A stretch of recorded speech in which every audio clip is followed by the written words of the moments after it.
Hi guys! Magandang umaga! Welcome back dito sa Gandara sa your channel for showbiz update. Andito na naman nga po akong muli nagbabalik ang nagmamaganda ninyong kachismosa Kimpaw. Wala na pong iba si Gandara upang maghatid sa inyo ng latest update and fresh happenings patungkol kina Kim Chiu and Paolo Avellino.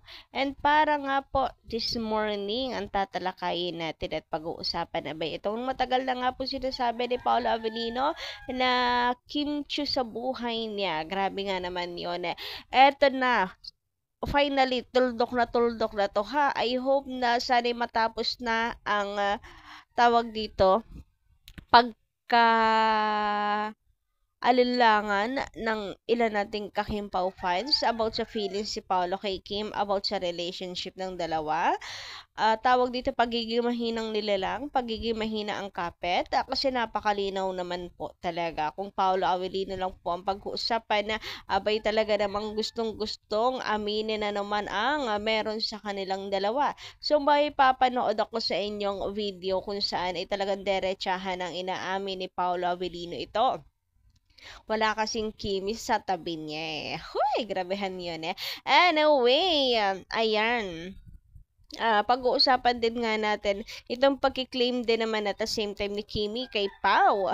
But before that, guys, sa mga hindi pa nakaka-subscribe dito sa ating channel, baka po meron po ditong mga napadaan lang dito sa akin channel. Pakiclick lang po at tayo ng subscribe button natin at notification bell na nandiyan sa baba para magi updated po kayo at ma-notify tuwing may bago po tayong chika at balita hinggil sa Kim Pao. Basta mga balita na may kinalaman kina Kim Chiu and Paolo Avellino, sagot na po natin yan. And I am so excited to share with you this guys, yung nakita ko ng video ni Paolo Avellino.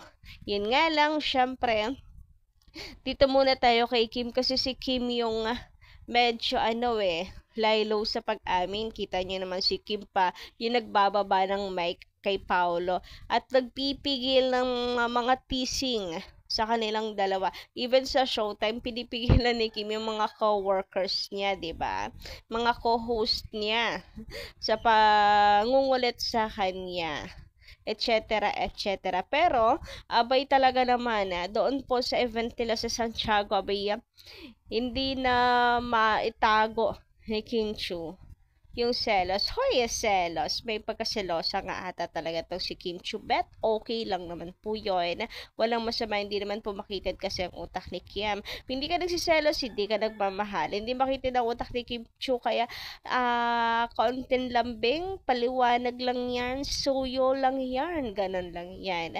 Di ba, nakakakilig pa pag may mga ganyang ganapang Kimpaw. Eh, sabi nga dito ni Madam Andre Dandan, good day, Miss Gandara. Alam mo bang, tawa ako ng tawa sa event. Same po tayo, madam. Tawa ng tawa. Ang kulit kasi ng Kimpaw. Ninadaan sa biruan, professionalism, pero nangangamoy LQ. Charot lang. Hindi naman LQ.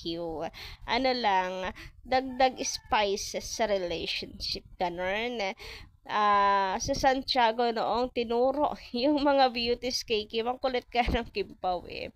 Alam din nila paano kunin ang kiliti ng mga fans talaga. Kaya ang dami talaga naghihiyawan, sigawan, kilig na kilig. Gustong gusto rin ng mga fans, nakakasaksi ng mga selos-selos na yan ng dalawa eh. Nakinikilig sila.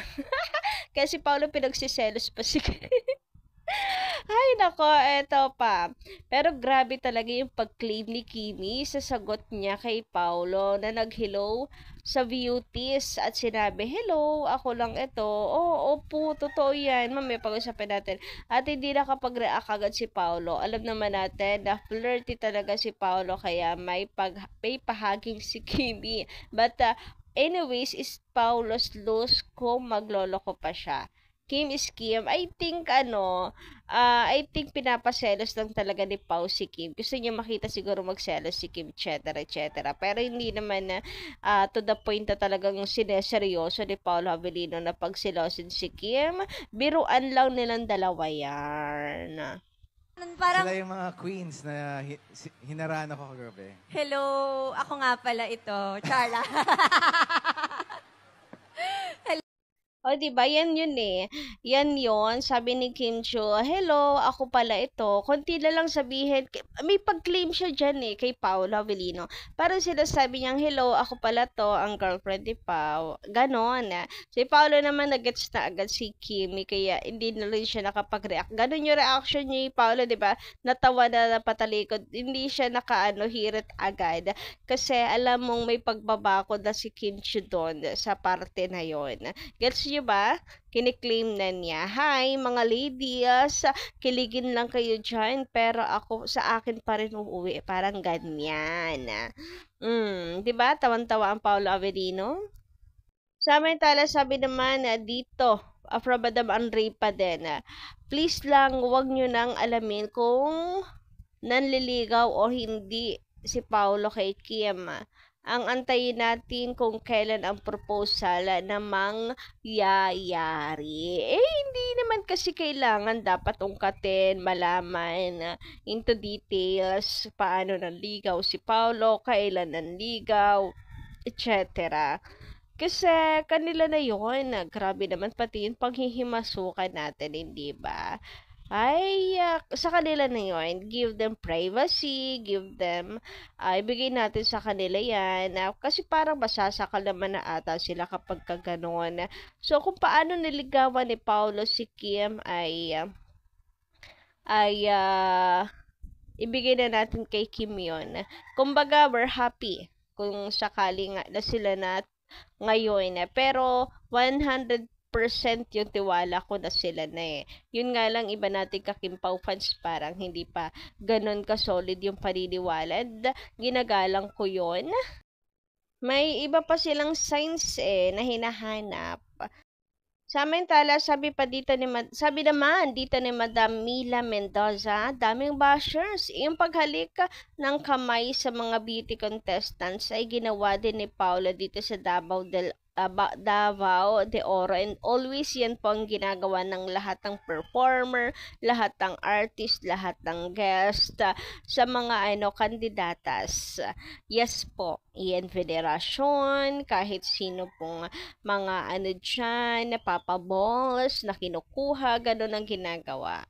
Sign of respect yan. Alam naman natin mga taga rito kung ano ang meaning ng paghalik sa kamay. Marurumi lang ang isip ng mga yan. Hindi naman sa marurumi, pero selfish na kasi kaya nababahira ng rumi. Pero kung maliliwanagan siguro, mabubuhusan ng malamig na tubig, mahihimasmasan at matatauhan na, oo nga. Masyado na nga lang binibigyan ng mali siya even hindi naman kailangan. Anyway, dito naman tayo sa video ni Paolo Avellino na tinutukoy ko sa inyo. And dito, short clip lang siya. Ito pa lang yung napapanood ko, short clip. Pero malinaw, kahit short clip lang, na tinatapos na ni Paolo Avellino ang ang lahat-lahat. Kinukonclude na man nga ang meron sa buhay niya. 'Di ba? So, kakatuwa nga lang. Anyway, may pala pa-victory party nga ang My Love Will Make You Disappear. And nag-celebrate na rin sila ng birthday ni Paolo Avellino. Even sa pa naman siya. Nag-advance na po. And nakakatuwa kasi kasama si Kimberly. O, 'di ba? Ang cute. And matchy-matchy na naman nga silang dalawa. Si Kim into black na talaga, no? Grabe. And we know anong ibig sabihin yarn. Anyway, mabalik tayo dito kay Paula Avellino. And they are always together na ni Kim Chiu. They are always together, sharing, etc. etc. Couple ng ganito, couple ng ganyan, adjust the baon, at marami pang iba na matibay na ebidensya na sila na. Plus, mas pinatibay pa ng video ni Paula Avellino claiming na ang dami na mayroon ng K sa buhay niya. And who's K? Kahit pa screen name ni Kim Chiu, K pa rin siya sa totoong buhay dahil Kimberly yan eh. 'Di ba? Kimberly. Letter K. So, eto yung video. Medyo matagal na daw po ito. Pero, ano naman ngayon? Importante na sabi doon ni Paolo kung sino at kung ano ngayon ang meron sa buhay niya. So, eto ngayong video. Sana maging maliwanag po sa lahat ha. And hanggang dito lang muna aking update. Thank you so much sa inyong pakikinig guys. Kita-kits sa susunod ko pong balita. Salamat! Oo nga, puro kayo na lang yung nasa buhay ko.